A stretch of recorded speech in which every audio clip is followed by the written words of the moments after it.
Welcome to another episode of the Offer Letter Candidate Spotlight, the series that is all about giving job seekers the space to talk about their own experience in their own words beyond their resume and their job title.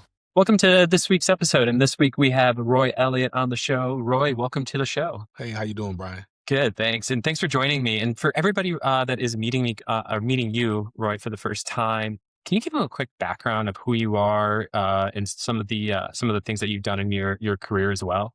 Ooh, I don't know if I can make it quick, but I try. We go to juvenile. Grew Up, this everything creates my say my career trajectory. Right? So I grew up fairly poor, I would say. Raised with my grandmother. My parents were really young when I was born. Was smart and didn't know it. I'd say graduated from high school, and they say this thing silver alpha, and I'm like, I'm looking what's that, and everybody cheering, and it's like, dang, we didn't know that boy was smart. I was like, I didn't know I was smart either. Right? And, then I got, wanted to major in math, then I majored in chemistry though, because they gave me a scholarship money. I couldn't afford to go to schools.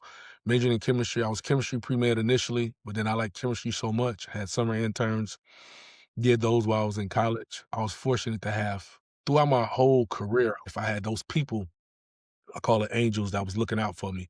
But I also had some demons. I figured you gotta have a balance because something the angels won't do, the demons will do to make sure you get where you need to go. Worked as an analytical polymer chemist for about 6 years. Felt it was my new term now is someplace it was stunting my growth. I felt like I couldn't get a lot further. I was 23 and the next black chemist that was a senior one was 46. Oh, His name wow. Ekong. I wonder if he see this. He'd be like, he remembers me. But yeah, so that time I was like, I gotta do something. I felt like I was destined for more. So that's when I decided to join the Navy. Be all you can be, it says in the Navy. 1% or 10% or 1% get accepted in the nuclear power program. So I was like, they won't accept me. Let me go ahead and try apply. Applied there, got accepted, so I had to go. Did that for 11 years and 9 months. And that I did multiple jobs. We probably end up talking about most of them. And then same thing, I had, 2 older kids, I wasn't around as much, and I had 2 newer kids. Being a submarine officer, if I'd have went back as a engineer, they wanted me to probably go back as an engineer on a boat or command a submarine. I would have been going too much, I couldn't spend time. So, that's when I transitioned in. I was in Guam at the time, I came back to the States and worked as, the Nuclear Regulatory Commission. Worked there for 13 years, not a lot of different jobs, kinda, sorta. Did a lot of stuff there. So I went from operations to regulations. It's a big difference because in the submarine, as much as you just submerge, you got to surface, right? Safety is like paramount. Where here, they're like, oh, boy, that's not really important. I'm like, are you serious? And I had to make sure we underwater and that happened. Oh, this is not going down, right? Then recently, when our president took office, they say it used to take an act of Congress for somebody to leave or want to leave or not work for the government anymore. I guess that act of Congress was the new election. But, then wow, when that happened, I applied to a bunch of schools. We probably talk about that, got accepted, and eventually chose Booth. One of the best decisions of my whole life. I think every decision was one of the best decisions at the time. I don't know how I fortunately made them. But they, always I think I was going on to something better. And now I say this is the first time in my entire career, even though it's school, maybe when I was in school before, I can 100% myself. Not 185%. Everybody not ready for 100% of Roy, I'd say. So I can give them about 85%. And yeah, now I'm doing that and started my own business. Started a subset of my own business. Kinda now I got 2 businesses. Yeah, when it comes down to it, what I've learned at 51 years, I was supposed to only live 17 was, bet on yourself. You've done a lot. You're a military veteran. You worked for the Nuclear Regulatory Commission. You're now an MBA student. You have an undergraduate in chemistry, started 2 businesses. Is there anything you can't do? Yes. Sometimes I can't listen to my don't oh god, this is a podcast. I mean, yeah, I say this, I'm human, so when it comes to, like, the professional field, I truly believe that's where I excel. I think I do well, like, with my kids, I try to, cause my path was so, not really turbulent, but a little bit, I had a lot of bumps in the road, I learned from my mistakes, but being that I was prejudged a lot, I don't really prejudge, so I think my challenge now, or I've had before, and I'm getting better at is patience. Patience and peace. That's my thing now. Patience and peace. I really I really like that, patience and peace. It's a really nice, I could definitely use some patience myself. All the stuff you going on with work, yeah, you need some patience. So let's kind of start at the beginning a little bit because we were talking about it prior to hitting record, but you started your professional journey in chemistry. So did you start there as an intern? What was your responsibilities? Like, did So, you realize that you liked doing it? Like, kind of tell me a little bit about that. all right, so this goes back to high school. So we had this professor, Dr. Veloff, and chemistry, don't tell nobody. I got a C in chemistry in high school, right? I wanted to major in math because I was always, good in math in the honor classes, right? So he did they called it kinetic shuffle or something he called it. So I was like, this guy's weird, man. I don't want to be a chemistry major. So then they cut in my school and I tell a guy, I want to go here. I don't have no money. He said, if you major in chemistry, was the chairperson of the chemistry department. He said, if you major in chemistry, Roy, I'll give you a scholarship, right? So I said, "Oh." So that's how I majored in it. The the big challenge I guess I really want to share is the transition from high school to college. It was hard for me. Even though I was considered smart, I thought when you majored in chemistry, I got an A in chemistry and a C in everything else. Well, in high school, I know I had to get good grades. I just did. So, yeah, so when I did that, there was a moment where he told me, "Roy, you gotta do well or I might have to send you home." I went in the bathroom and I like almost cried. It's like, you can't go home. From that point on, chemistry was like organic chemistry. I got the highest grade in both classes. And probably in 5 tests, they dropped the lowest grade. My lowest grade was like a 96. So I guess Wow. it seemed like it was something that was, I don't know. I don't know if you ever seen the show The Good Doctor. Yeah, love that show. Yeah, so when he looks up and he sees stuff, I promise you, I don't know if that existed back then when I was in school, but it's like I can see the mechanisms in organic chemistry, and it'd be like, "Roy, how did you do so well on the test?" And I was like, I don't know." I said, "When I go into the test, it's just another A." That's how I felt, and it kinda worked for me, so that's kinda how I got it. The internships, we talked about the jobs, I kinda told you how I got there. My first one was in Northern California, and I'm gonna tell you, the first internship, I ain't gonna say it was a joke, but I think they just wanna get you in the environment. I remember so I was part of MSDS, Material Safety Data Sheets, so I would go through and barcode these chemicals, and I would make sure they had the MSDS for it. And now like then I didn't know, but back then it was important because if you didn't have those for those chemicals, you can get in a bunch of trouble.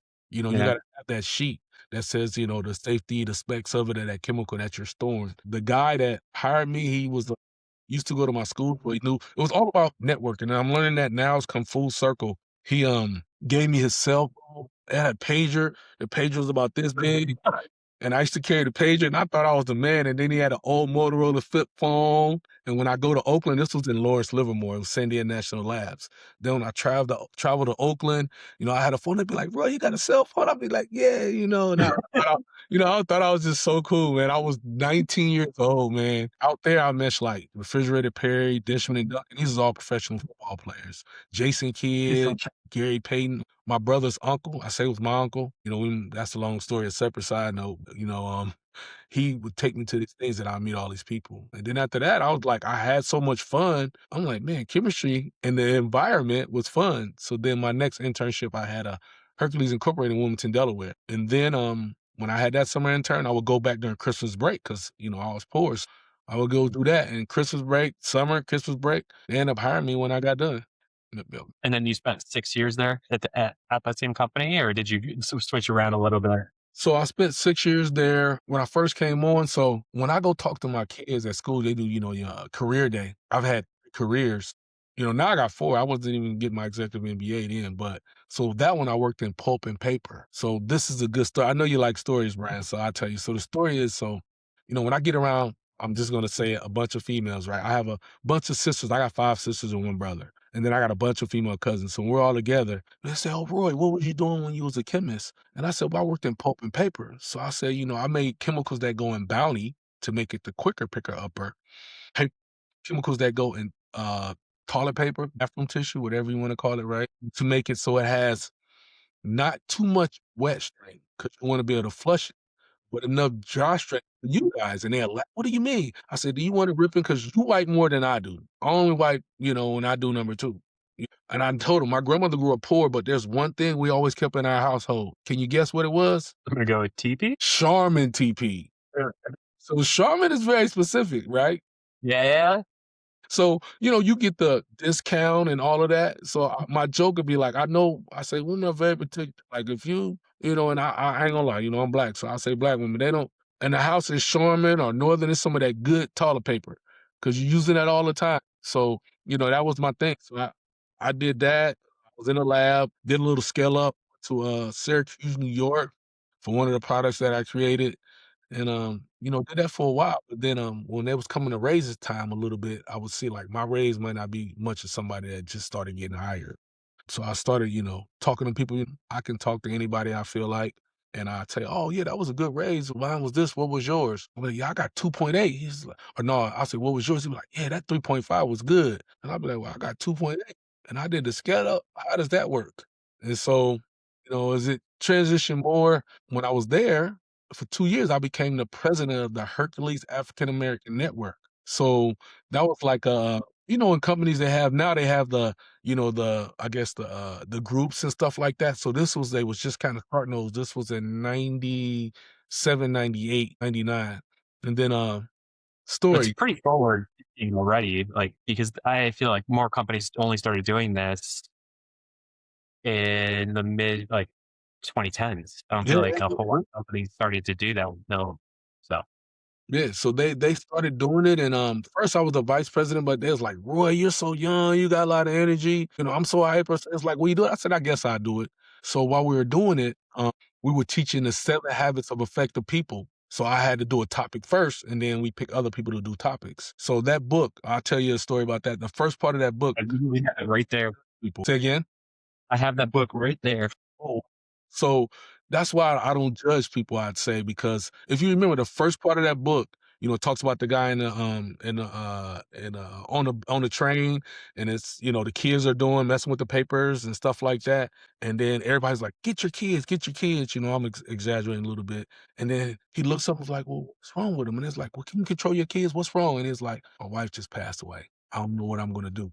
Instantly, everybody has empathy and sympathy for him. So that's kinda why I'm judged. So that's a side note. Worked there. I was on the news as president of the Hercules. I got it on a VHS tape somewhere, so I did that.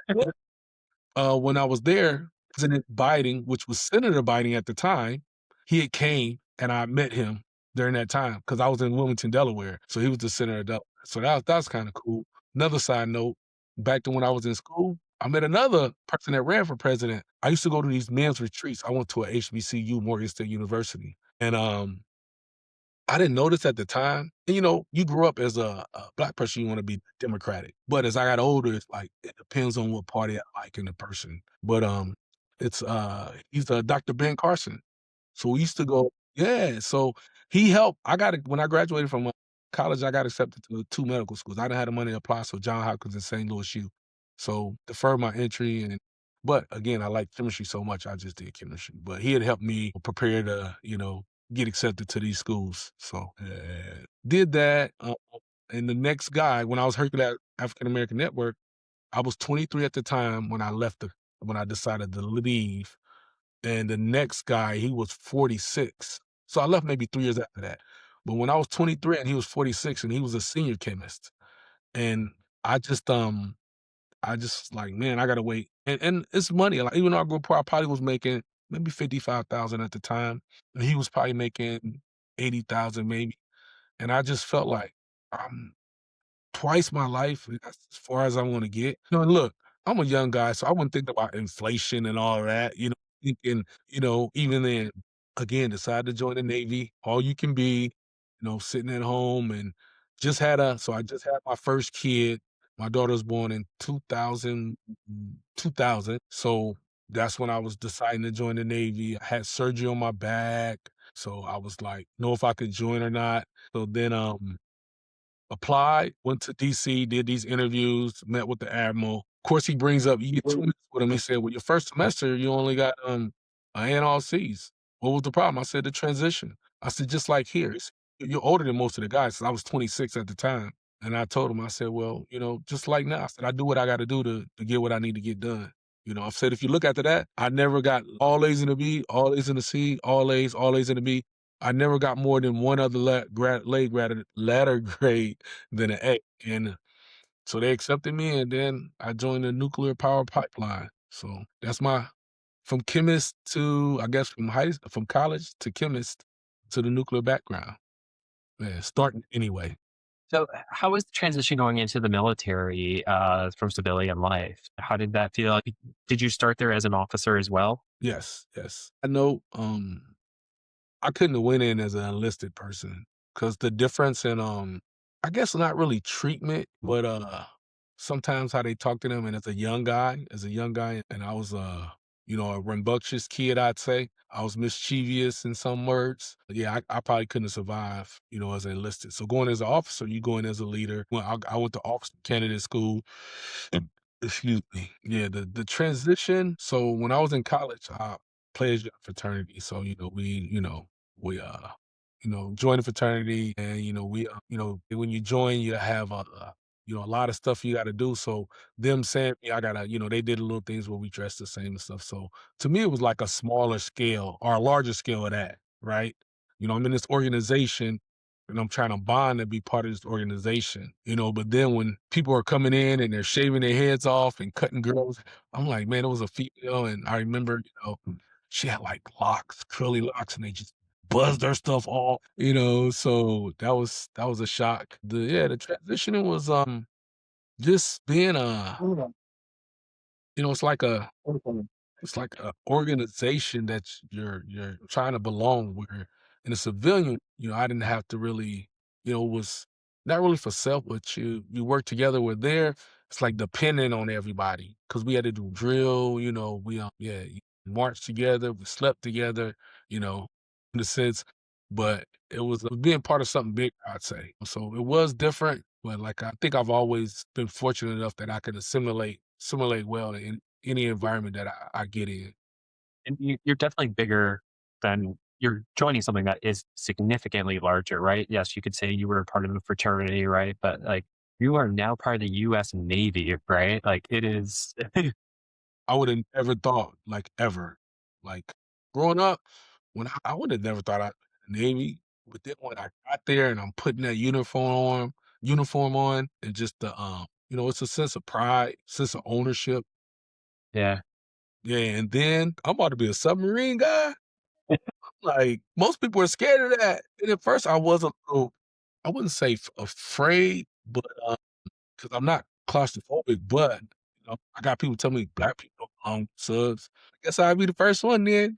So, when I got to my boat, I kinda felt like that too, you know? If you want, I can elaborate, but so, yeah. I mean, one of the things I've heard recently, and this is just kind of a sidebar, was that I think it was a podcast I was listening to that somebody said that the U.S. Navy only has deep fryers in submarines, and they're like, we use it all the time. So that's the only thing that I've. And also, when I was back in my time in Veolia, the person that their office was across from me, he was also a part of a submarine unit as well. And I don't know. Don't remember much more from that because that was 15, 20 years ago now. Yeah, yeah. It's a different environment. They are, and I say I'm a little biased. There are, I say, not elite. You got, SEALs that come on and go under subs, but the reason I say that kind of elite group, like the enlisted guys are held very accountable. Like the enlisted guys, as an officer, you have to know everything. You have to know each one of the jobs, but you depend so much on them to back you up, right? And when I say, when we say that, I don't know if you ever heard, but they say teamwork makes this dream work. It really does. And sometimes when you're on a sub and you're off mission, or you on mission for an extended period, you dreaming a lot. When they Mhm. say teamwork, it's really, I never thought about it like that, but it really does. You know, and when first, I explained it how like often in some of the environments going through my career, I was the only, especially and I'm the only black person in the room. When I got to my boats, all of my transitions through my careers, I say were wasn't planned but necessary. I truly believe. Now I grew up in church, and I truly believe, God puts you where He needs you to be at that time. So I think all the times that I've been those places, I may not like it, I might not know it at the time, but when I look back on it, I know that's where I needed to be, and that's what I needed to be to get where I am now. I got to my boat, and I got a letter on your record. I was the only black officer and only black khaki on board. So I don't know if you understand what black khaki is. Do you know what that is? All No, right. I don't. So khaki is the only people that wear khakis in the military. You have the officers and the enlisted chiefs, so the senior enlisted. So basically, I was the only supervisor on board that was black, right? So it's a letter on my rack. It was typed, "Your kind isn't wanted here." And so I go to the captain and I tell him like, I wrote on the back, "Lieutenant Elliott is here to stay. Come see me in 9 men." And 9 men is a small berthing. And in the old Navy, you know how they say we got to solve the issues like that. And that's kind of how I grew up. Nothing happened or anything, but I say the admiral, the captain was like, "Oh, Roy, we can't put that up." So basically, I didn't, you can't threaten your superior, but I just mentioned like, I was in San Diego and Channel 5 News was right downtown. So I said, I can go down there or it's like, all right, 24 hours, Of course he had a issue and everything. I never had a problem after that. But to be in that environment and wondering who wrote that and these people gotta have my back. Cause on the submarine, it's a tight knit community. Enlisted and officer are not really supposed to fraternize. Mhm. On a submarine, there's a thin line because sometimes your battle buddy may be somebody that's enlisted, or your battle buddy is enlisted, may be an officer. So you gotta navigate that accordingly. I would say so. There's no misunderstandings. So initially, what drew you to the nuclear propulsion unit within the Navy? I mean, you were talking about how the admission rate, even for that program, is so low. So, how did you find out about that? What drew you to there? What was like? Why did you want to go into that program? Okay. Well, what drew it to me is I really saw the commercial. It said, "All you can the Navy," and then I was like, "Man, I'm not joining the Navy." And then they sold the submarines and the guy, and then the boat coming up, and it's I remember that commercial. see, yeah. So it's so crazy because I don't know how it happened with me, but I was the guy, officer of the deck, giving directions underwater and above the water, where dolphins are flaking a pile. And when we submerge usually at dusk. So the sun is setting. When we surface at dawn. So the sun is rising. So Oh, think that's about wild. it. Middle of the ocean. You can see, look, the world is flat. That's how, 'cause, they say the world was flat because you see the water and all you see, and on the horizon, you see the sun coming up. The line divides half of it. Then you see more and you giving orders, come left, come right. You coming into port or you leaving and you about to submerge. So I didn't notice at the time, but I saw that and I was like, man, that'd be cool. And then it says, only, I think it said the 10% or 10%. So it was some number that they said that I'm like, I won't get selected, kinda like that, but I get a free trip to DC. Because when you interview, they gotta fly you to DC and you get 3 interviews. You do 3 interviews, or maybe it's 3, and if you don't do well on those, you get another one. So they put you all in a room, okay? Everybody does the interviews. It's a group. It's like 30, 40 people, 20, 30 people maybe, and after you do that, you go have one interview with the admiral, and so the interview with the admiral is like 2 minutes because he has to see everybody. The That's other wild. you said, yeah. So, I did my 3 interviews, and I guess I did well because I didn't get a 3rd one, and so then you get some people that come, it's like, "Oh, man," I mean, they got an extra interview. I was like, "Oh, man, you gotta do," what, you don't know these people, but you're like, "Man, you gotta make sure you do well in this interview. Calm down, take deep breaths," but, I wasn't fresh out of college. I took some graduate classes, but I don't know, maybe because I was so nonchalant about it, I was real comfortable, 'cause I was just doing it to see free trip again to DC, and then once I got done with him, you sitting in the room and certain people they drag out, and he was like, "Oh, man, that's the people they selected." At least that's what I was thinking. So they said, "Oh, you guys made it." Then they take you to the top floor, they got a cake for you and everything. Then it's like reality set in, and I'm like, "Dang, bro, you really gonna have to do this." But I thought about where I was at then. I'm 23, 46, maybe this is the path to take me to that next level. And I even took a pay cut. I told you I was making like 55. And I think my first year, I looked at my social, I was making 24,000. I went from 55,000 to 24,000 with a wife, a kid, and she was pregnant with my son. And I'm an officer candidate school. So it was, yeah, again, I tell you this, best decision I made in my life. One of them anyway. I got about 3 of Mhm. them now. So, yeah. So, yeah. So, what take me through like a moment in time of your career in the Navy where you really have to lean into your leadership and really kind of help everybody in a crucial moment. It could have been anything that you can kind of think of, but what is like one thing that always kind of keeps up coming up to your mind? This one is a tough I mean, it's a tough one because I know what it is, and, I'm a disabled vet. Sometimes this is a people think that PTSD isn't real, but this one is real. So, when you're on a boat, and we call it a boat, when you train to fight the ship, it's a fire, it's a flooding, you train for that, but you train for casualties because it's a nuclear plant. Your only propulsion you have on a submarine is not technically, but your propulsion is the engine room that's creating steam that's driving that turbine, right? And that turbine drives the screw. The other propulsion you have an EPM, but that's only when you're on surface and you're trying to navigate. I mean, when you're trying to park, basically. So we were doing a drill, and it's funny because I was over instructions. Or over instruction is when you have somebody just junior to you, right?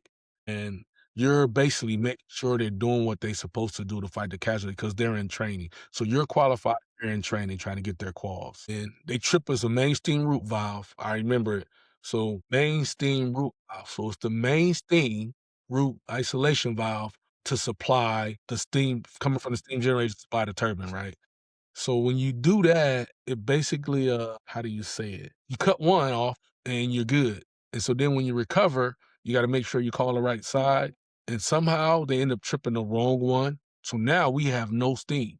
We're quote dead in the water. So when you could do these drills, we slow down a little bit. Usually we do Yeah. ahead 2/3, all ahead full or something like that. We're not doing all ahead full. That's really fast. So when you do that, in order to balance or keep the boat level, you move water around. So you have Mhm. air and you have water, and you shift them. They call ballast, right? To get the boat where you can just sit there. But when you slow down, right, you got to have a certain amount of speed. So as we're doing this drill, the boat starts sinking out. So And we got to act fast. Like when I say fast, so instantly I tell the guy I got the watch. I was like, prepare. Again, when you do these drill, you have periscope depth, so we're not at our normal depth. So in case something happens, we can get to the surface fast. And that's called emergency blow. We didn't actually have to do that. So I tell them, prepare the ship propulsion to the EPM, restore the main steam root valve. I remember this. Like when you do these drills, you got to know the immediate actions to take. And as I'm yeah, doing that, the engineer comes in. And the engineer is he's a real smart guy, but he's a nervous guy, right? I'm serious. There's times where I had to go, the engineer has to go talk to the captain. The captain's gonna yell at the engineer. So he'll be like, Roy, you come with me? I'll be like, yeah, I'll come with you, sir. Or he have the chop, which the chop is the supply officer. He don't know nothing about engineering. He's just the one that buys the part for engineering. So he's a good guy, smart guy. So he says, oh, Lieutenant Elliott, I got engineering officer to watch, right? So I'm like, okay, sir, you got it. So what I do is I start taking logs. So you got to log everything. So I'm taking logs. He's doing it, and he's kind of nervous. And I whisper in it. I was like, sir, he's a supervisor. I'm like, sir, you got to calm down. So, right.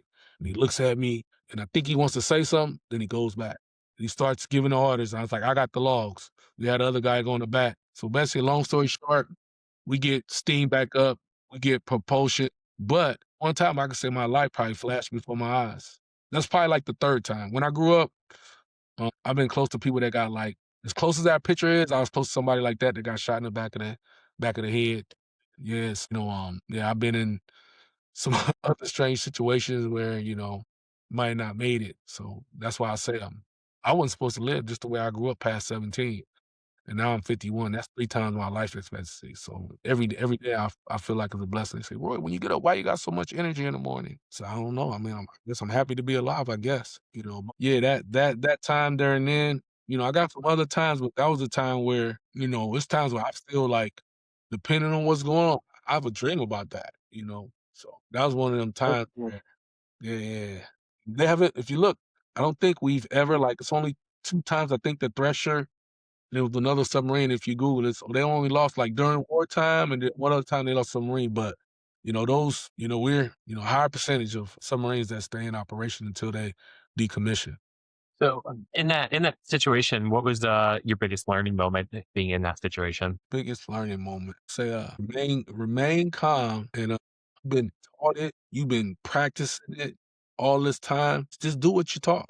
You know, it's it's like now I've been doing nuclear power for almost 25 years, I'd say. It's almost like that organic chemistry class. Even though I did a while, when I come in, it's just another A. Like in prototype, nuke school, you have new school and you have prototype. New school, I ain't gonna lie, I struggled. Like start off, I'm probably was like at a 2.5, 2.8.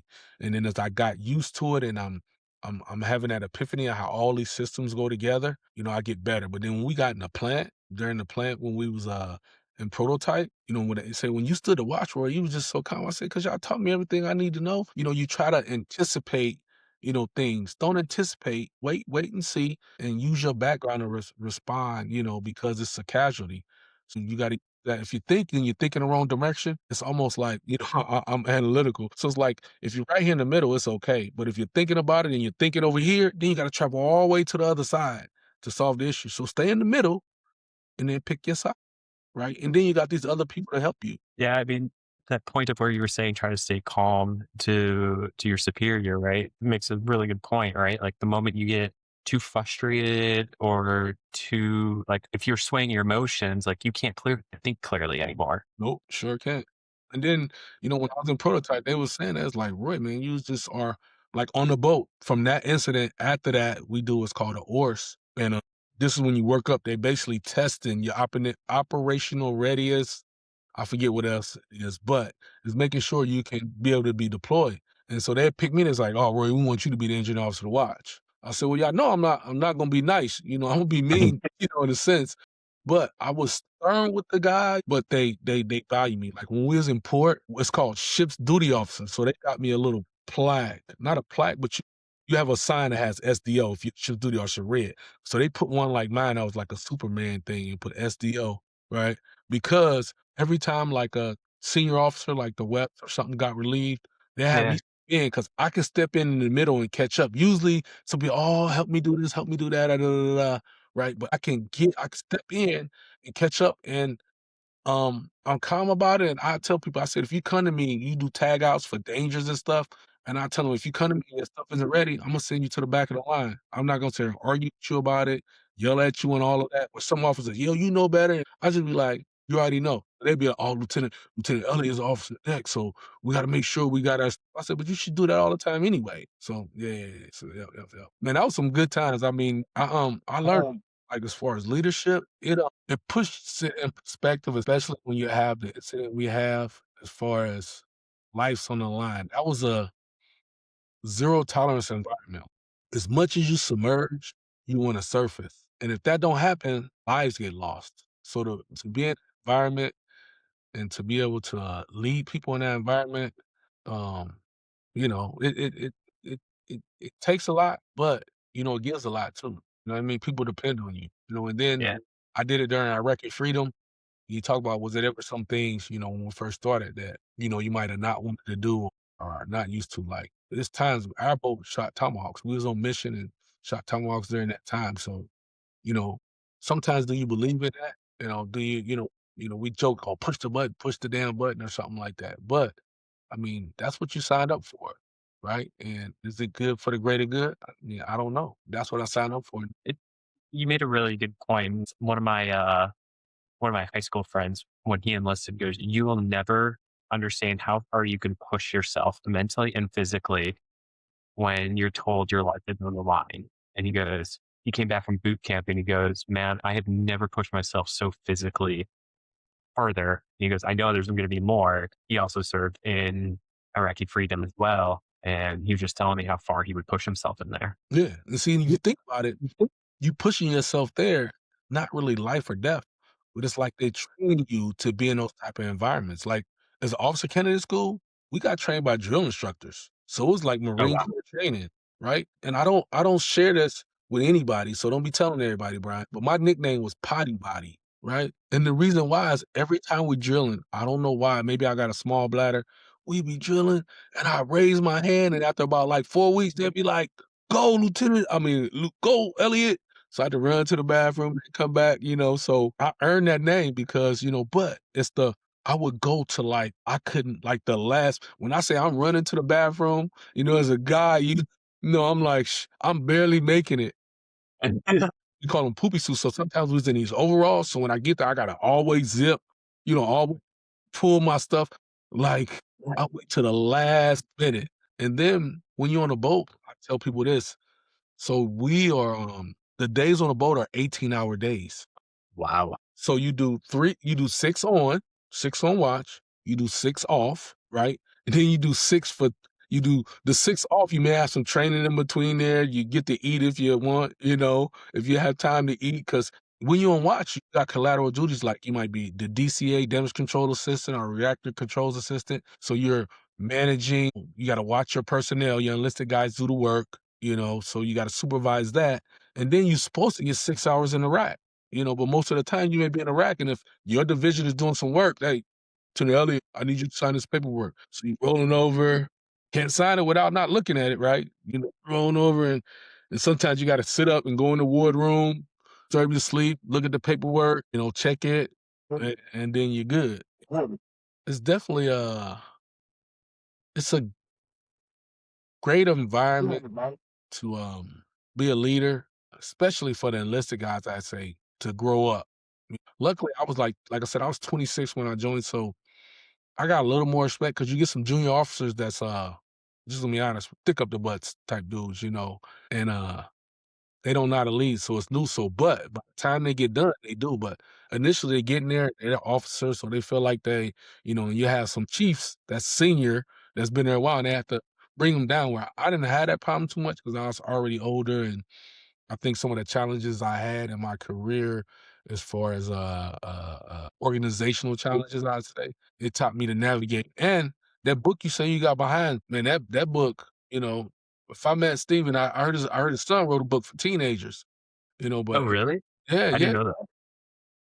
My son has a Mormon friend, right? Goes over their house all the time. So the dad was making him read a chapter a week during the summer. And I told my son, he was like, "Dad, please don't make me." I said, "Well, when he was younger, we used to make him read." Yeah, that book, especially that first part, man. That first part, that's resonated with me forever because it happens to me. I walk in a room, like especially when I walk in a room, it's like, oh, it's the black guy. I I don't think they're, and I don't think everybody's thinking that, but I mean, it's like, say you I don't know, say you got your yard is filled full of snow, right? And I go set a black water bottle right in the middle of it. I mean, and this is an analogy I just made up on the fly though. But right, you set it in there, I guarantee you, when you look out the window, you're gonna see that black water bottle. It's not harming you, it's not doing no. And he's like, man, why is that water bottle all in the middle of my beautifully white snow yard? You understand what I'm saying? Being in those situations, it's taught me to navigate well. And again, part of that book was that. And just and I ain't gonna lie, getting older, I talked about peace and patience, right? So my patience wasn't as good, and as I got older, it got better. And as I learned more as a leader, my patience got more. But sometimes my peace didn't. I was Mm. always fighting with the peace, right? And every career I had to fight with the peace at some stage in my career, where now I don't think I'm fighting with the peace as much. So that's a good thing. So you left the Navy to join well, I guess you didn't leave to go join, but you ended up after your career at the Navy, you ended up with the U.S. Nuclear Regulatory Commission. Just kind of based on your background, it seems like a pretty natural fit. But how did you find out about the role? Were you recruited to go over? Like, how did that happen to you? And like, how was that transition? So you asked some good questions, Brian. I like these. So you try to pull these stories out of me, right?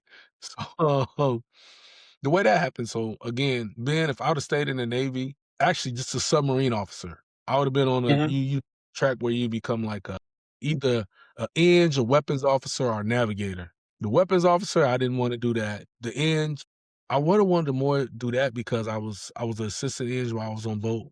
Sometimes I would help out the engineer a lot. Excuse me. Um, I didn't how do you say it? I didn't want to be on the submarine anymore because I know it's time away from my family, and I had a 4-year-old and a almost 2-year-old. Well, actually 1-year-old, and I was in Guam. So I was gonna try to switch and do Seabees.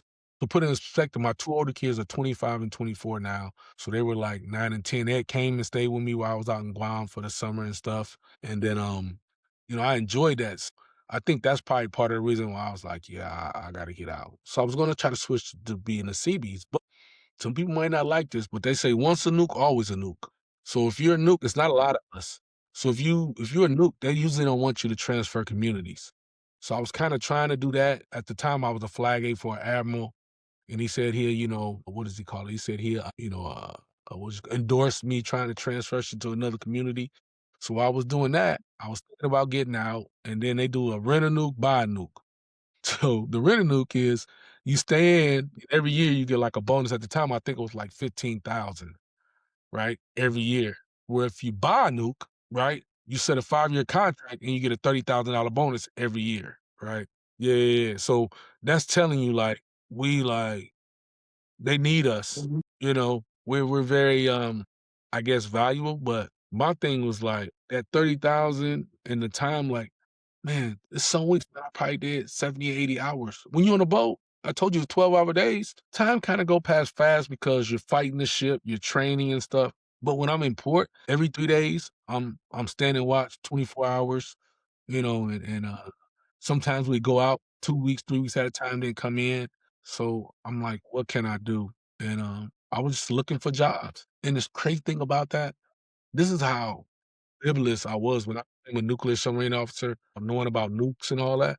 I knew it was commercial nuclear plants, but I grew up in Alden, Illinois. Illinois has the most nuclear plants of any state. And at the Wait, time, really? yeah, I at the didn't know that. time, see, you see what I'm saying? So at the time, they think they had Kiwani. I think it was one that shut down. So like right now, they got 5, and each one has 2 units, but they have 5. And, actually, it might be 4 because Dwayne Arnold shut down. But at that time, I think they had 6, right? So I didn't know this. I applied, crazy story. So I applied in, they have Region 2, which is in Atlanta. They have Region 2 is, I gotta get it right. Yeah, Region 2 is in Atlanta, and I was in Region 3 here in Chicago. So I applied to both, and I'm like, "Man, I like to go to Atlanta." But I wanna be close to home. I was raised with my grandmother, she's getting older. So I applied to both. During the process, they come back to me. This was Region 3, the one that I got hired with.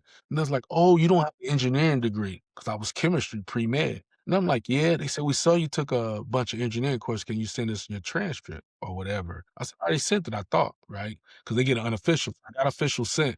Flashback to college, I got good grades. So, and now I'm looking at, they used me, Brian. You know that? So I would Wait, take bro. engineering classes and get an A or a B, and that would increase their overall, like, the grade average for. So I didn't notice. So schools look at, like, how you're teaching, how you're doing. So I would take the class and get A, but guess what? They paid me for it, Brian. So I got about $2,000 a semester in scholarship money, right? And since most of my schools already paid for it, I get a refund, like, about 1,200, 1,500 after I get my books. So I can buy food all year. I can, like, you can get it off your account. I bought clothes then, because like I said, I grew up poor. So at the Yeah. year, I was taking those classes from sophomore year on. So I would use that money, even though I did internships, but I would use that money to basically, because my family, the first 2 months, they sent me $50 a month. After that, I didn't get no money from anybody while I was in school. I was stuck on that. That's why I talked about the engineering. They came back and was like, "Well, you don't have an engineering degree." And so then what they did is they looked at the classes. So I had enough classes to have a minor in engineering, but I never Well, made that's it official. Like, I never thought about it like that. So what they did is, this is when I say everything happens for a reason. So they said, "Oh, we got to have a board convene." But at first they sent me something. Now I remember they sent me something and said, "Oh yeah, you don't have this, and we can't proceed with your application." So I called them, I emailed them, and I finally got somebody, and I said, "Look at my transcripts. I took engineering classes." So then they said, "We got to have a board decide." So initially, I was denied the job. So the story I used to tell, I said, I got from not being, because they call it the most qualified list. So I went from not being on the most qualified list to being hired for the job. That was crazy to me. Like, first you tell me, and see, that's what I try to teach my kids and kids now when I talk to them, that resilience, right? well, I think you need to add another P in and include persistence in there too. Yeah, persistence, right? Yes, yes. That's persistent. I got it now. I got the 3 Ps. They don't know what's the 3 P. Ace, persistent, patience, and peace. Yes, the 3 Ps. There we go, Brian. I'm gonna add the piece. So yeah, persistent. Yeah. So I was very persistent, and I told him, and then I waited. Then he come back. Oh, you met the most qualified list, and we want to do an interview. And so then the interview was via VTC. I had these strangest interviews. I'll tell you about when we get to later in my career. I'll take another strange interview. So the interview, I'm in the admiral's office. I'm in Guam. So his office has a big window in the back, and the drop set is the Guam. What is it called? Line or I forget the proper term for it. But you see the tree because we sitting so high. And you see the trees, and then you see the horizon. Right. So there's like, oh man, that's a nice background. I'm like, oh, I'm supposed to be doing an interview here. I said, Admiral's office. So I do at the time, I think it was called VTC. I did a VTC interview, and then I'm waiting for a job. So then they offer me a job. And so then after I get the job, after I accept the job, I come back. I'm in San Diego. That's where my wife is from. So I'm in San Diego, and I get a call. And it was like, Mr. Elliott, Lieutenant Elliott, we want to have you come in for an interview. This is the NRC. And I'm like, I already accepted the position. They said, oh, yeah, we're in Region 2. And my brain just went, I was like, y'all don't even communicate with each other? And I felt kind of bad. They was like, oh, I said, well, no, I'm good. Thank you so much. But the other crazy thing about that is I applied for that one first before I applied to the other one.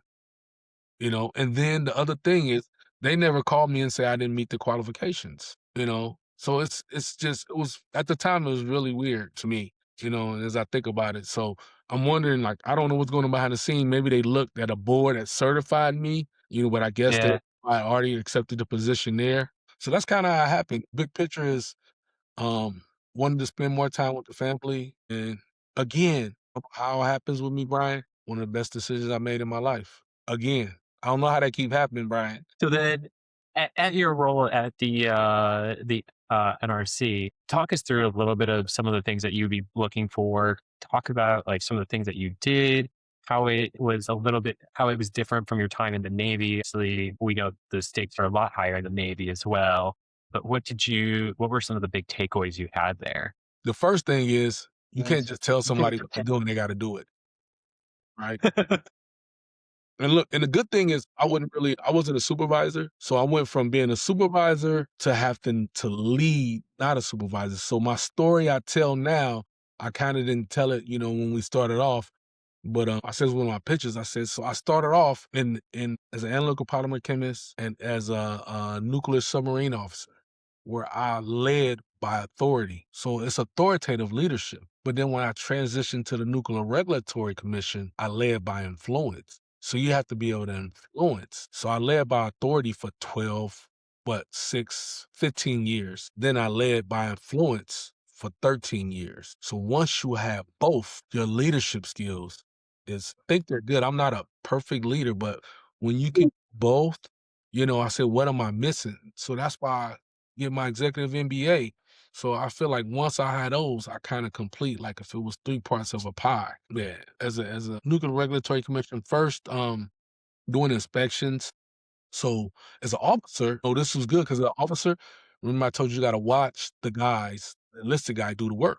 So it's almost the same thing what I did with the NRC, except I'm like the nuclear police, right? So people don't like me. They don't want me looking over their shoulders. The enlisted guys, we're talking, kind of shooting the shit out, while he's doing the work. I mean, make sure you do that. Or like, for example, there's three things that officers on a submarine do. You always do battery charge and lineup. Because you don't have no battery, then you can't survive if you lose the steam to the engine room, like I told you about that accident, because then you don't Hmm. have power to, power the auxiliaries. And the other one is rig for dive. If there's an open compartment and we going deep, you have a flooding, you're not gonna get that hatch closed or that valve or whatever that shouldn't be open. So those are the two most important things: battery charging lineup. So when you get to the other side, they call it balance of plant, right? Which balance of plant was important to us.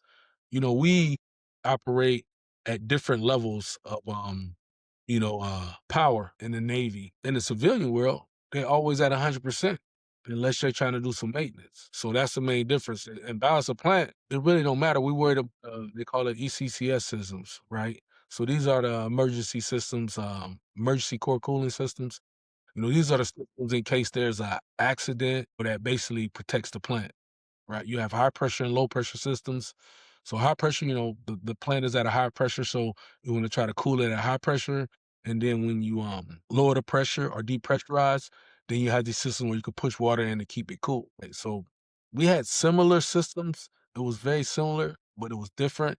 And then again, now I gotta ask people to do stuff. Even if so Well, that was well, it was a big difference. Go from being the guy and you do what I tell you to being told what to do, which I was okay with that because again, I'm in a learning environment. yeah. And so some of the things I would say is going in, the challenge then too, when I got to my boat, when I first got there, I'm the only black guy. Now everybody knows me. And when people coming in, I've been there for a while, attrition and other jobs, like when I was in the Navy, I know. Even though I was a nuclear submarine officer, I was a force protection action officer overseas. So I was responsible for Muscat, Lala Oman, Saudi Arabia, Yemen. And this is when I was in Bahrain, right? So even though I was a submarine officer, as an officer, they had me do multiple jobs. I was when I was in before I got to no, when I was in Bahrain, I had an incident where I had a myocardiac infarction, right? I had a heart attack. Jesus. I didn't even know I had a heart attack. I was playing basketball like the week before. I was running on the beach in Muscat. I was in Salalah at the time, Salalah, Oman. So I'm getting full. I'm driving an Admiral around. This is a side note, right? I'm driving an Admiral around, bulletproof Land Cruiser. And he's like, Lieutenant Elliott, you didn't eat today. I said, yes, sir. I'm kind of feeling sick. So, if you have a heart attack, you're not supposed to fly. I didn't know I was having this. I had chills, and I felt full and all of this stuff. So I get on the plane, I get home, I get to Bahrain, and I'm walking back to the office. And I've been there probably like maybe 7, 8 months. And I was like, let me stop past sick call, right? So I go there, they do an EKG, and it's like, man, you having a myocardiac infarction. And I was pre-med, so I'm like, you mean a heart attack, bro? Quit playing. I mean, this is broad. I'm like, man, I'm not having, quit playing with me. And it was like, yeah, so they strapped me down, put me in an ambulance, take me to the local Bahrainian hospital. I got a funny story there. I'm not gonna get into it. We probably don't have time for that. But so, yeah, so and then they fly me out to Istanbul. They taking mortars, like they got shielded. So I'm in so when you they medevac you, you gotta stay on a stretcher. So that Yeah. spot where they had to pick somebody else for medevac. So our final destination was Germany. So I'm hearing mortars hitting the top of the thing, and I'm just like, it's like, oh yeah, we're good. They just sitting there like it's nothing. And I'm like, man, I said I grew up in the hood, like, getting shot at or around people getting shot at and stuff. I said, but mortars, that's a whole different story. So I get to Germany and they couldn't find out what was wrong. And so what happened was I had myocarditis. That's inflammation of your heart. And so what I was joking with when I got it, I was like, yeah, I'm over here without my family. I ain't got no love to give. So all the love is staying in my heart and swelling my heart up. So, I'm a joke, so everybody thought that was funny. So, yeah, I stayed over there. And the reason I went to that store is because when they brought me back in the States, they put you on med hold. So you got to basically get your heart efficiency back up, right, with myocarditis. The swelling got to go down. So they had me working as an officer at a hospital, Naval Medical Center San Diego. I was the officer in charge of facilities, so that I was there, and that's totally different. I'm a submarine officer, so they would give me some work to do, right? When they give me the work, I would do it in like a day and a half. And the other officer, I won't say his name, he'd be like, spread it out. Not a submarine, say, spread it out, take your time. Like, we may take a week, go ahead and take 4 or 5 days to get it done. I'm like, man, I don't operate like that, So I had to slow down and balance like my workload, I guess, you know, in order to. So I did that for like, I think I was on mail for like 6 to 8 months. So I was just, my job. So, I did that. And then I was radiological emergency response organization. So it's funny because you ask these questions and it bring up other stories. So I Yeah. multiple jobs. I was even flagging for a general too down in MacDill Air Force Base. I was supposed to be deployed to Djibouti, the Horn of Africa. That's a whole nother story. Yeah, that's a whole nother story. Anyway, so the question you asked was at the NRC. Yeah, the difference was, so I had all these jobs in the Navy, so I wasn't just a submarine officer. I think all these prepared me for like the path that I guess I went on or how my journey came about unplanned, turbulence path, I guess you could say. Yeah, doing the inspections, watching people do the work, and some of them are nervous. So you got to kind of like put people at ease. And this analogy, so watching people do work in the NRC was like watching enlisted guys do a urinalysis test. So when you do urinalysis, one time, this is when I was at the hospital, or even when I was on a boat a couple times, I was the urinalysis coordinator. So you know what that is, Brian? No, I don't. I'm gonna just assume though. So what that is so basically you got to watch people's urine leave their body and go into the bottle. You're serious? I literally okay. So my thought of that was somebody who like just takes it away, like right, like if you have to do a drug test or if you're like a doctor's, like it's the person that I thought that takes it away, not the person that's sitting over their shoulder. Yeah. So, and some people we call it gun shy. So sometimes they have to sit down and go, right? And the same thing, we didn't do females. Of course, the male did the males and the females did the females. So and you have to and when I wasn't the coordinator, they say, we hope Lieutenant Elliott doesn't have your analysis. Because I'm not going to look over my shoulder. I just turn around and face them and I go in the bottle. I just don't look over my shoulder. So they'd be like, what are you doing at the first? And they'd be like, oh yeah, Lieutenant Ellis is going to face you. So you don't have to be sitting there like reaching around the corner and looking. And cause you want them to kind of be in a natural kind of element, but you got to Yeah, see it leave the body cause people are doing bags and remember that's zero, no type of drugs or anything in the Navy. So especially on the submarine, man, they don't play that. So yeah. So I was the urinalysis coordinator. So yeah. I'm sorry. Side note again. no. So then when you were at the NRC, would you say I don't know if you would say like how hard was it to adjust to the pace of the work when you were there? Um, the pace of the work was easy Yeah, because I told you we on 18-hour days. yeah, So on a submarine, it's like it's really a sense of urgency because you on an operational platform that's defending the world. We're strategic. Submarines are strategic deterrent to when shit hits the fan. So I don't know if I'm gonna tell you. Recently, did you see in the news where a submarine shot a torpedo and blew up the Iranian ship? yeah. That's crazy. They haven't shot a torpedo since the war, right? Wait, I didn't realize it was that long. During the war, we shot Tomahawks, but Tomahawk, you probably can find them. They go up, they go to waypoints, they drop payloads. So that's it's some information that's, but that's something you can look up at Google and find out about it. But torpedoes, when I saw that, I say it's real. I tell people it got real, real quick. You know how they say the song with Drake 0 to 100? When that happened, that was 0 to 100. Like I never had thought that. So that submarine community is just you're operational, so it's different. Yeah, There, it's serious and it's important, but you got certain things, balance of plan. What it is, they sent us to school in Chattanooga. It was a lot of studying because I had to qualify again. But if you qualified on the submarine, it's totally different. Like you can learn the valves and walk down the systems, but there they used to have sayings, well, you need to go put your hands or your face or something else on it so you'll know where it's at. That was the rule when you're on a submarine. You got to go put your hands on the valve, test the valve, operate the valve. Even as an officer, you get under instruction, somebody that's qualified, and that's how you learn the systems. Where here, you learn the systems and you go to a training facility where they have a simulator and you get to yeah, manipulate it, but that's the only time you get to manipulate it. So you're sitting back and watching people do. So it's a less stressful environment, I'd say. Even though I wasn't really stressed after about 8 to 9 years in the NRC, I had one guy, a senior guy's about to retire. He was like, "Oh, Roy," he said, if you're not stressed while you're doing your job, then you're not doing your job." And I told him, maybe for you, but not for me. I've trained and you trained me to do it. So if I'm doing my best, why should I be stressed? Well, that yeah, kind of rhymed, didn't it? If I'm doing my best, why should I be stressed? And that's kind of true, right? You're taught to do a certain job. If you're doing the best of your job, it shouldn't be stressful. And I joke and say I can I was told somebody that what do they call it? A reference for me. It's like, oh, the guy said you probably could do this with your eyes closed and your hands tied behind your back. I said I probably can, but you wouldn't want me doing that because I couldn't walk straight. But I mean, if you people when we get in a job or in a profession, you're taught to do it. So if you're doing your best, even if your boss is giving you a hard time, which you really shouldn't, and you train well, you get some people that don't do their best, but you can kind of weed out. You can tell those people. You know what I mean?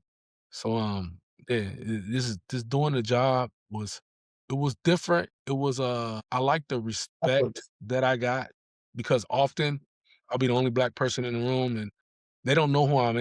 Don't know who I am initially. So when I'm watching, observing, they say, so who are you? And then I kind of smile. I'm like, oh, I'm the NRC. And their eyes get big. They be like, take my tea. Did I say, I'm like, oh man, you good. Don't worry about it.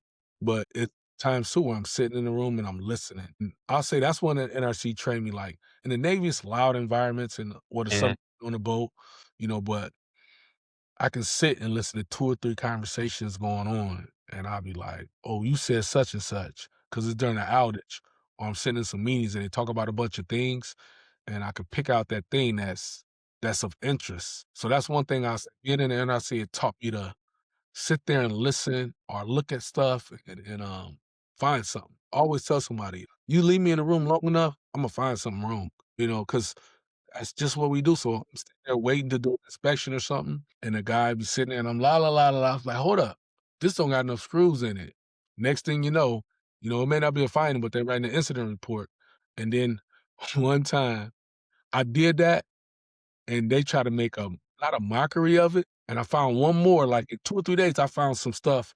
And one of them was one screw hole on something that's very safety related. So they had to do a big root cause, right? So now anything that didn't have a screw in it, there's like incidents reports about it. So to me, it was funny. And I'm like, well, if I don't find it, and the thing with that too is, we're there to it's only 2 of us for a plant that has 6 to 800 people. So you got Yeah. 2 of us looking at stuff, so we're looking at 5 to 10%. So if I'm looking at 5 to 10% of you doing and I'm finding it, and you got all these other people that's supposed to be looking at the same thing, it's not a problem because they're still operating safety. Your goal is to get it so I don't find anything, which will never happen, right? Because I I do it all day, every day. We, as weather inspectors, do it all day, every day. Like, one thing that's real important is when you shut down containment, you close out containment. Containment closeout is one thing as an NRC. It's kind of remind me on the boat where I told you safety, you do a rig for dive and battery charging lineup. Like you can lose the boat. Containment closeout is something that the NRC has to do. Like when you close out, the only time where they might try to lighten it, which they didn't, because I was in an outage during that time was during COVID, and it was just like, this is what we got to do, so we got to go in and do it. So that's the part where they shut down. This is the only time that the plant is shut down, and you go into areas that you normally can't go into. That's high radiation areas. So we dress out in anti-seize. I'm looking like a banana. Oh, I really would look like a banana because everything is yellow, and I have a yellow hat, but this part of me is kind of black. So that a banana has a little black. I never thought about that. See, Brian, you bring the other side out of me. I never thought. So I probably was really looking like a banana, right? And you go Well, in. we'll have to AI something for an image for this. But Yeah, you got that. I had to go back. I think I got some pictures I'll show you where I took pictures before I went in containment. So yeah, you have these yellow anti-Cs. And then you try to focus. I tell they like, Roy, how do you always find stuff? I said, first of all, focus on the areas where y'all did work. Because people, you have tools and all of this stuff. So it's an yeah. area that's nothing is in there. Now you bring all this stuff in. It's like a construction. So you have pipes and scaffolding and all of that. And then I said, what I also do is now I probably can't do it as much. Well, I know I can't. I would get down in like push-up mode and look under stuff, and that's how I find stuff. Or I'm climbing over stuff because as you go up in levels, it's less flooring so you can fall, right? So you got to be careful. So some people, like the older guys that probably was doing it, they wouldn't do it as much. They're still doing a good job. I'm not saying they're not doing a good job because, there hasn't been any accidents, but I'm finding everything. So, Yeah, I'm I mean, I'm assuming you're harnessed up, you're tied so, off, right? oh, And oh, like that is just so much work to do to get harnessed up for safety and tying yourself off. I can understand why it might feel like too much for some people. yeah, and then exactly. And so if you're scared of heights, you do that job, right? And then and then physically, so when they're starting up or when they're shutting down, you do an initial entry, or when you close or they shut down, it's 105 degrees in there. So you got these anti-Cs. So you got scrubs on under, you got these anti-Cs. So you sweating your you know what off. Like, bro, Ah, it's really hot. And then at certain levels when they're about to shut it down, you don't have to wear a harness, right? You just gotta tread lightly. You gotta know where to step, and it's cautious. Always before you do it, you're touching it some. I mean, well, now when I talk to you about it, man, that's crazy. But yeah. we're used to doing it. It's like second nature. You know what I mean? This is what I gotta do to close it out. There's another guy with me that we're doing it. I'm showing him what I'm finding and stuff like that. So yeah, yeah, yeah. Now, so kind of just coming to kind of full circle at this point in time in your career, you're working through your MBA. You're also at one of the best MBA programs in the country. We're not going to. I don't want to sugarcoat that at anything. Like it is one of the best. What made you go decide to get your MBA now? Also determined to go to Booth as well. So kind of talk us through some of that. So it was kind of nostalgia, right? Right before COVID, about 5 years ago from when I started school, I looked at the program and I said, I want to get my executive MBA. Or not executive, I said MBA. Right? I Yeah. said, it'd be good, I'm doing the technical, get the business side. But then I had a mentor and he was telling me, and I still like this guy, but I want to tell him right now. I haven't had to talk to him. I might call him just to tell him though. But like, "Oh, Roy, you can get it, but, how is it gonna benefit you?" In a sense, like in the federal government. Unless I was like, I guess it would help me move up in leadership. You're a resident inspector, you doing inspections, technical. He made it seem like it's not something you gotta do to get to where you wanna go in a sense. And I'm thinking he might have one, right? This was an older white guy, smart guy. Almost said his name. He's a smart guy. But, I kinda put it on hold. Then, with this new administration, you remember they used to say, and you might not know this, but the saying used to be in the government is it'll take an act to Congress. They would say act to God, but it's like, we can't say that in the government, you gotta be it'll take an act of Congress in order to get removed from or for you to really wanna leave a get a Yeah. government position. Best job, right? Being with the government. But this new administration, I was the vice president of the union. I had a lot of stuff going on. It was just we had some things we probably didn't agree on. As you can tell, Brian, I'm very I speak up. I speak up for me and being a union member. I speak up for them. And, with some things talk about me often being the only black person. And when I got hired, I saw some things like people got hired through me, and I was like, this wasn't right. And then there was some new hires, and this wasn't right. And I was just like, yeah. And then it was kind of like almost like a like a forced resignation. Like, it was like you get in a position where you making I was the government pays well, especially for nukes, they pay well. I was making really, really good money, right? And, you get comfortable when you're doing that, and then Yeah. comfortableness leads to complacency, and what I mean by complacency, you don't have the drive to try to drive to do not do extra within the job, but, like, even though I wanted to get my MBA, it wasn't like, "This I'm good, I'm okay, I can ride this till I retire." The I don't say motivation, but the sense of urgency. Maybe I would say that because 'cause I'm always I wake up motivated. I'm a motivated individual. I loved my job, and sometimes I just didn't love the people I worked with my job. Right? And I mean, that's a fact. And when I think back on it, I think all throughout my career and specifically what I'm learning now is, you know, they that job was stunting my growth. And as we get to probably the next part, you can understand that. But uh trying to think how I could say. I just knew I was destined for more again, right?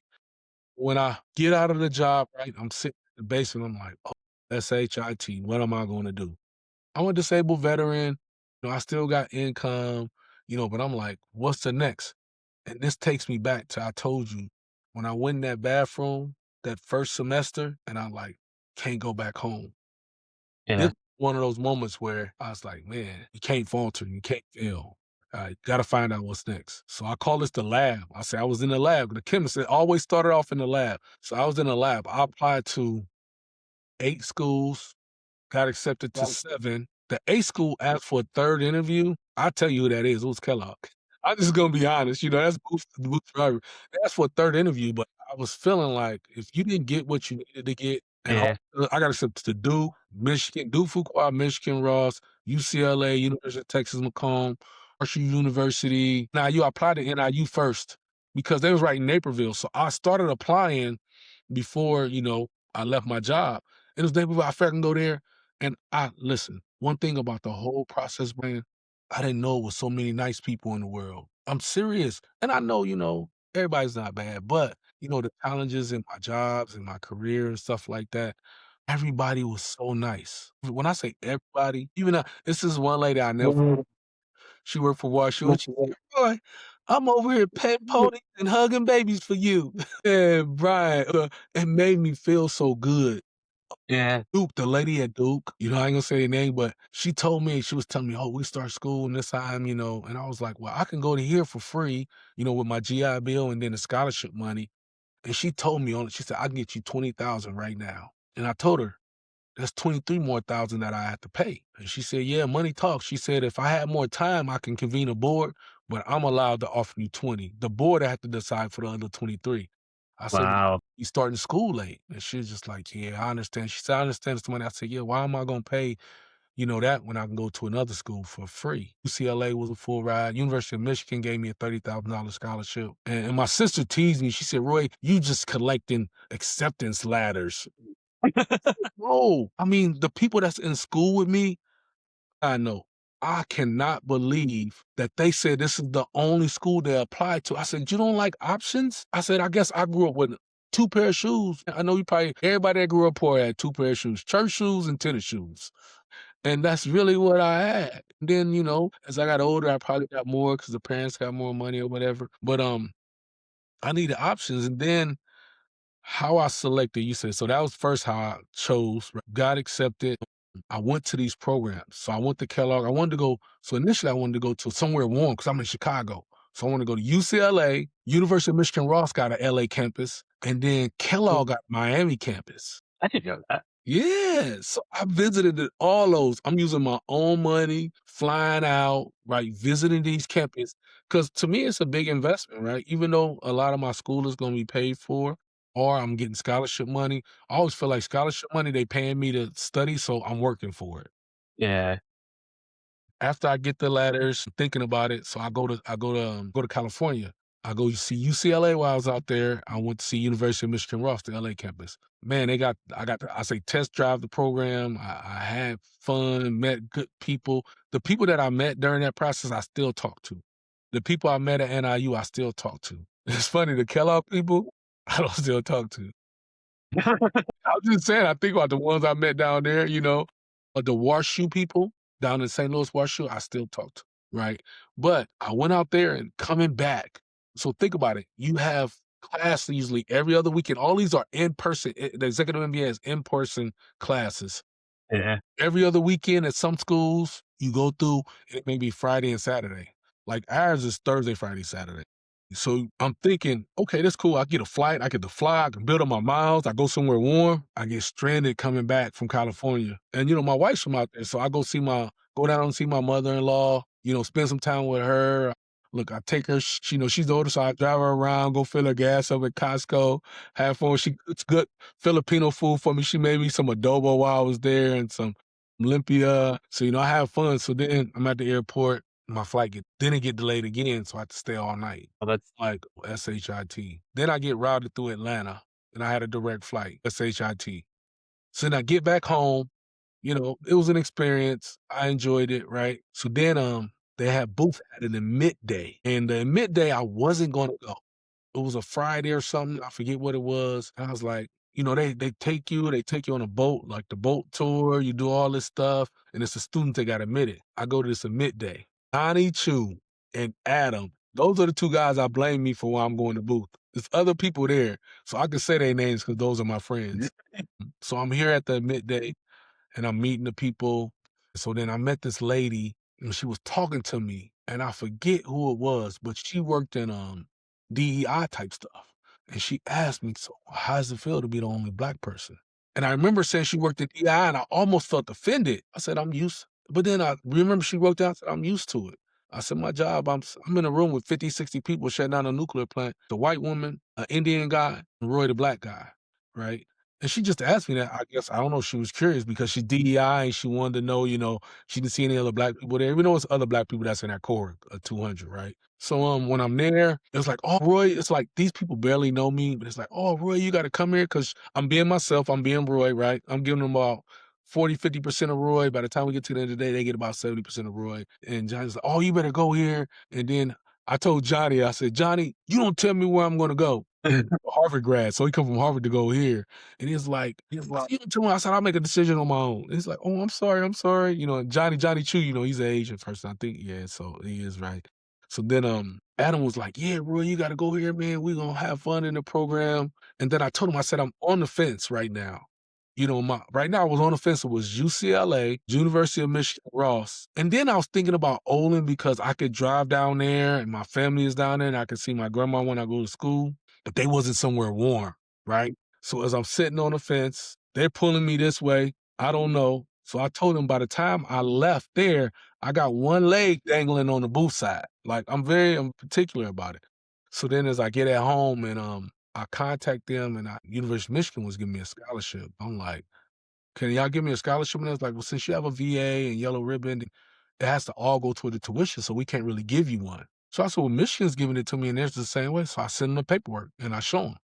I was the first person that's a veteran to get a scholarship because usually it goes toward, we have a lot of fees, but your money only supposed to go towards your tuition. So Yeah. they worked it out. Now it's other people. So I'm trying to tell them y'all should call it the Roy Elliott Veteran Scholarship now, because if it wasn't for me, y'all wouldn't be giving it, because it was a hurdle that they never had to navigate because nobody ever enforced the issue.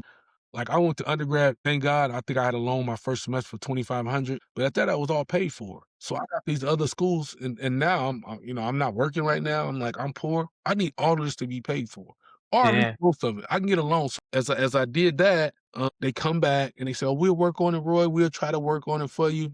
And this was over the weekend. So on Monday, I talked to the lady, and she said, "We're gonna see what we can do." So the next day I called him. I said, I trust in good faith that y'all gonna at least give me a scholarship, but I'm gonna commit to go here." And part of the reason that helped me was them in the program. I don't know how they do it, and I'm pretty sure these other executive MBA programs do it, but you can pick people and they always tell you, you belong here, right?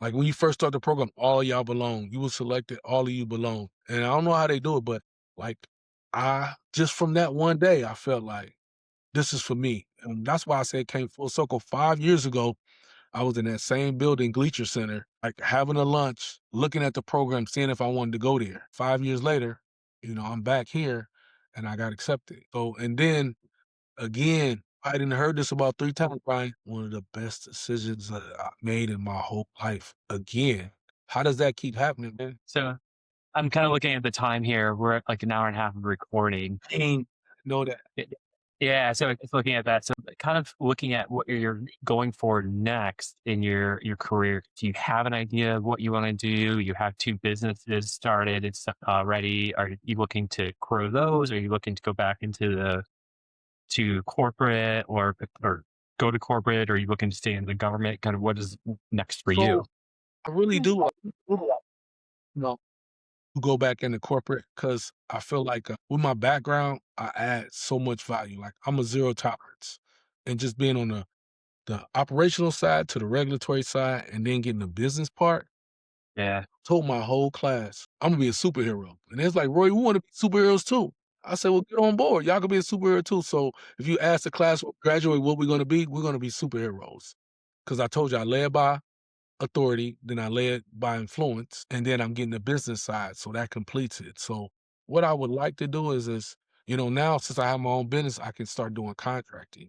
So I want to use my consulting yeah, business, right, to do the contracting. Like I have a friend, a colleague that works for West Monroe, and then I'm in the energy field and utilities, so I'm gonna be looking for that. And then the government contracts, since I'm a disabled vet, I can get priority on those. Even some I think they say I can get without even have to compete for them if I fill a void. So I just want to continue to do that. But the side note, I started something recently. It's called Keeper Labs. It's for my son, and he's a goalkeeper, and they don't have anything. effectively evaluate them. So I use my nuclear background. I say I nuked it, Brian. I created an app in like 48 hours. Of course, AI helped me, but I taught myself how to do some specific coding, and I got a app that I would use for this data that I'm going to get. And the plan is to push that and use my other part to kind of fund that. And then if I eventually need funding, but I'm in a what is it called? I'm in the POC stage, the proof of concept stage for that. And if that go where I think it go, Brian, in 5 to 7 years, I might be selling it for billions, Brian. You heard it here first. I will help plug that if I can. So any way I can, I will support Yeah, that. so I really don't, but really that's kinda like that's my goal now is to focus on doing that, and all this happened if I wasn't at networking at Booth, man. When I say I made the best decision, like, the things are you looked at my LinkedIn. I don't know if you looked at, like, the traveling I did last quarter, going to those places, developing these relationships, seeing these things. I traveled when I was in the Navy, but this one is like and there, I talk about the patience and peace. I have patience except with my kids sometimes. I have the peace and the persistence of me trying to, going to school and learning. I'm like, this is probably the happiest I've been, man. It's like, it's, if I could tell anybody, if I had somebody I could bring with me to do it, I tell somebody to do it. And maybe if their background is different, they may not see it as much, but it's the greatest experience of my life, man. I'm enjoying it. I'm learning and I can see the fruits of my labor. Yeah, I mean, I'm really excited to see where your career goes in the next couple of years as well, because you've accomplished a lot already, and then there's just a whole nother horizon out there too. Yeah. And I think when I told my aunt I'm gonna make 10 times of what you make, my motivation was growing up. It's like it's crazy. I can see it. I don't know if people like, I hear some stories of people like getting the MBA and they put it up on the thing and said this. Mhm. Mine was a little different. At first, I was motivated by money. I think that's why I wanted to be a doctor. But then it was the education and learning. And I knew if I can do what I love, I still can make money. And it's the same thing here. I love doing the nuclear and using my experience because it's so vast to help people or help organizations, be protect that risk, because it's a tolerance background. Yeah, yes, it's right now I'm seeing it. This is something that I didn't plan. The Keeper Labs wasn't planned. So that's even one of the best things. Somebody said, "Oh, you want to do it?" And somebody said, "Did you do it for?" I said, "No, I didn't make it for money. I wanted to help my son. I want these goalkeepers." And now I'm saying that it may help in the yeah. So hopefully, you be like, "Roy, can you come back on my podcast?" I'll be like, "All right, man, just first, I'm gonna tell you, Brian, first, in about a year, I'll probably have a book because I've been writing a book too. So I tell you first, Brian, read the book. Cause some of the stuff I couldn't talk about here is gonna be in the book, and you're gonna be like, wow, I can't believe he didn't tell me that during the podcast. And I'm saying we just couldn't put that on video. We had to put it down on paper. And then you can be like, and then what I'll do, your podcast will probably be real big by then, but I'll fly you out and we can put it in a local studio. You know what I mean? I might have my own private jet, so I could just see, it being a whole different story by then. Well, Roy, once you get your PJ, let me know. I will take you up on a lift anytime that you want to give me one. Okay, that's But what I'm saying. I will throw in your LinkedIn into the show notes for everybody that wants to follow along, listen to your story, and see kind of where that trajectory goes as well. And if you are interested in connecting with Roy, I highly recommend you do that as well. And I'm excited to hear about your book that comes out in the next year. I know I'm learning now it's gonna be my first one. I'm gonna have to do 2 because there's so much stuff. So, I get touch the surface on the first one and then I say the shockers in the second one, probably. That's what I'm thinking is probably gonna happen. So and then you know what? When I get it, Brian, you get a signed copy too, man. Personally from me. I will come. You don't even need to send a PJ for that. I will just go to wherever you are to pick it up. All right, that's what I'm talking about. I'll talk about. Okay. All right. Thanks a lot, Brian. This was it's good at some of the questions you asked, some of the stuff I had really, I guess, thought about, because I'm moving so fast right now. So a lot of stuff going on with my family stuff and then school stuff. So this was good to take a time to kind of relax and reflect and even though I appreciate it and I know it's been a long journey travel, this really resonated because I forget some of them, you know, I guess key snippets where everything happens for a reason and I am where I need to be when I need to be there, which is right now. No, this is a fun story. I loved hearing about your background, and I loved hearing about your journey through life as well. So I'm rooting for you, Roy, and I can't wait to hear about your what happens next with you. All right. Thanks a lot, Ryan. I appreciate it. And, we hit each other on LinkedIn. All right. Thank you, Roy. Thank you.